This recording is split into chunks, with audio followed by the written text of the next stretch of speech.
Hey, I'm Chris, and this is 500 Words or Less, a series where I review games in 500 words or less. Today's game is the Callisto Protocol, the highly anticipated Dead Space spiritual successor. Let's not waste any more time and jump right into the review.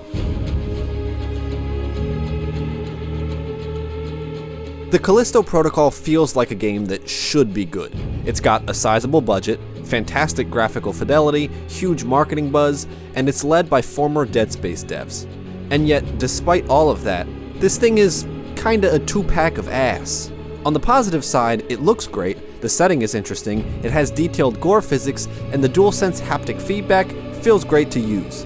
But unfortunately, that's about it, as everything else drops the ball pretty hard.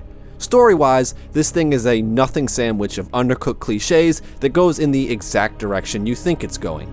The setup is that you must escape a mysterious prison that suddenly has a zombie outbreak, and yes, whatever you're thinking, that's exactly what happens. It's as generic as can get.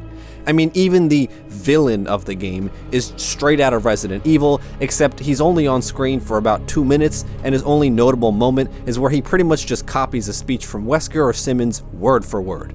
What makes this worse, however, is just how artificial the plot feels. Almost every plot point sees you moving to a different part of the facility to meet up with another character, until oops, something happened, let's meet somewhere else. Oh wait, no, not there either. When you finally meet up with someone, it's never for very long, and there are several moments where the other character inexplicably has to stay behind to stare at a monitor for 30 seconds, which is conveniently long enough for some crazy unforeseen incident to separate you for the 5th time. The combat side of things is not much better, because while the telekinesis feels good, there is this brain-dead auto-dodge mechanic that makes solo fights too easy, but then makes group fights a clunky mess. The stealth is also embarrassingly simple, with some dollar store clickers that feel impossible to get caught by, even on the hardest difficulty. Then for some reason, they decided you were gonna fight the exact same boss 4 times with legit no variation between each version, and to top it off, the game has an utterly flaccid atmosphere that doesn't elicit a sense of dread at any point during the campaign. Not an exaggeration, this game has around 40 jump scares, and not a single one even got me to flinch, and most of them just made me laugh. That's just like...